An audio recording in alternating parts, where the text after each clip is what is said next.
Anggita, bagaimana kondisi perdagangan di pasar uang saat ini, terutama posisi nilai tukar rupiah terhadap dolar Amerika Serikat?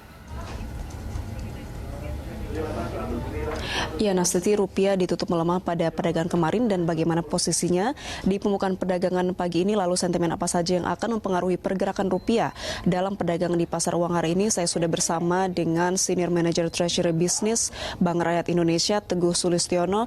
Pak, kalau kita lihat ini rupiah kemarin ditutup melemah mendekati Rp14.000 per 1 US dollar.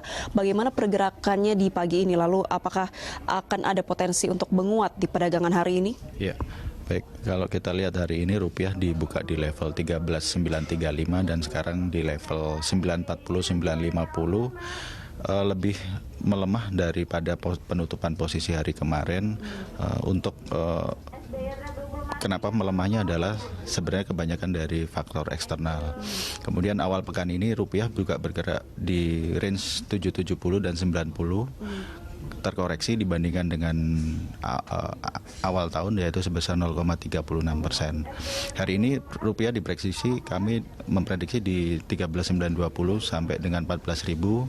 Kemudian seminggu ke depan kita juga akan memprediksi juga di level 13.900 sampai 14.000 seperti itu. Baik. Anda mengatakan pelemahan rupiah ini masih dikarenakan oleh sentimen eksternal. Saat ini masih kuat isu penyebaran virus corona. Lalu bagaimana sendiri dengan posisi fundamental currency rupiah ini? Sekuat apa sih rupiah menghadapi sentimen negatif dari penyebaran virus corona? Oke, kalau kita lihat sebenarnya volatility dari rupiah ini cukup terjaga ya, dan itu sebagai faktor yang penting dalam menarik untuk investor asing untuk tetap menjaga dananya di Indonesia. Kemudian sentimen lain adalah tingkat konsumsi domestik 10-60% terhadap pertumbuhan ekonomi Indonesia. Ini cukup penting ya, karena ketika konsumsi itu bagus, pertumbuhan ekonomi suatu negara juga akan bagus itu. Kemudian BI juga menurunkan 7 days repo rate pada minggu lalu dari 5% menjadi 4,75%. Hal ini menunjukkan ada komitmen dari pemerintah bahwa pemerintah concern terhadap pertumbuhan ekonomi Indonesia secara keseluruhan. Baik, kalau kita berbicara mengenai sentimen yang akan menjadi sentimen positif untuk mempertahankan posisi rupiah agar tidak terlalu tergerus gitu ya Pak dengan adanya sentimen negatif ini, apakah nantinya mungkin rilis laporan keuangan ini dapat menjadi sentimen positif? Kalau rilis laporan keuangan mungkin nanti dampaknya terhadap pasar saham ya. Kalau kita lihat kan akhir-akhir ini pasar saham juga cenderung turun. Hal itu disebabkan juga investor juga berlari ke safe haven, ke US Treasury sama ke emas. Diharapkan sih dengan perbaikan laporan keuangan nanti juga menarik investor asing untuk naik ke posisi pasar saham.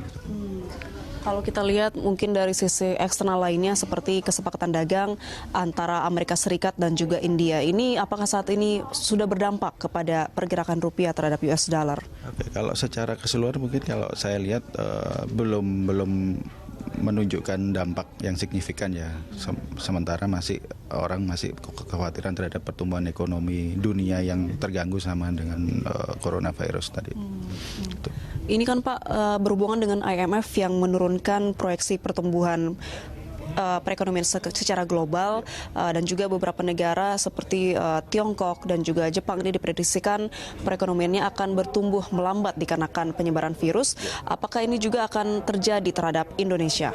Ya, kalau kita lihat secara geografisnya sebenarnya pasar ekspor Indonesia juga terbesar di Cina. Tapi kalau kita lihat memang pemerintah harus konsentrasi terhadap mungkin dari sektor-sektor pariwisata yang bisa menahan dari penurunan pertumbuhan ekonomi Indonesia itu sendiri. Lebih fokus terhadap domestik. Itu aja. Baik.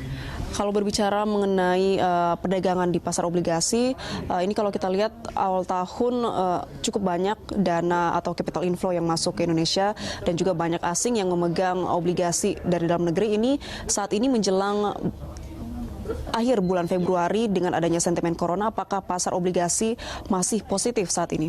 Ya, kalau kita lihat pasar obligasi ya memang sempat 10 tahun government bond Indonesia rupiah itu menyentuh level di sekitar 6,4, dan itu sebenarnya market sekarang cenderung take profit atas kenaikan harga obligasi tersebut, dan itu hal yang biasa terjadi di pasar trade obligasi ya. Jadi nanti kita sih prediksikan ketika 10-year Indonesia rupiah ini government bondnya ini menyentuh di level 675, kami harapkan investor asing juga akan mulai masuk seperti itu. Ya.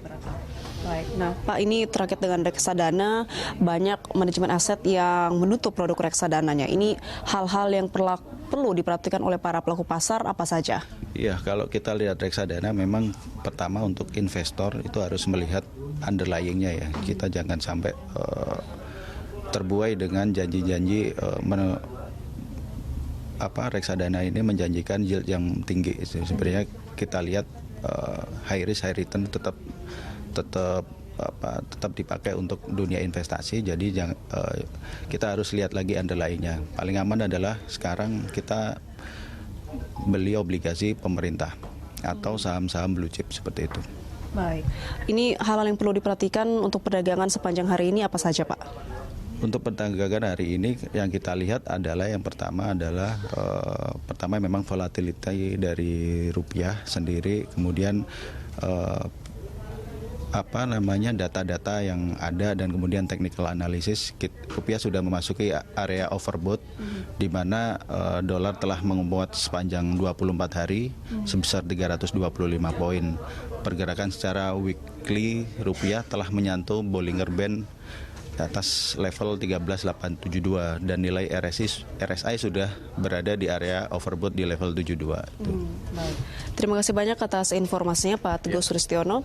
Nasti dan pemirsa, demikian wawancara kami bersama Senior Manager Treasury Business Bank Rakyat Indonesia Teguh Sulistiono terkait dengan perdagangan rupiah, di mana hari ini dibuka lebih melemah sedikit dibandingkan pada penutupan perdagangan kemarin, dan prediksinya hari ini akan bergerak pada rentang 13.930 hingga 14.000 rupiah per 1 US dollar. Sementara itu dalam perdagangan pasar obligasi saat ini memang sedang melemah dikarenakan aksi para pelaku pasar yang mengambil keuntungan atau taking profit. Namun jika obligasi ini bisa kembali ke level 675, maka diharapkan asing bisa kembali masuk ke pasar obligasi.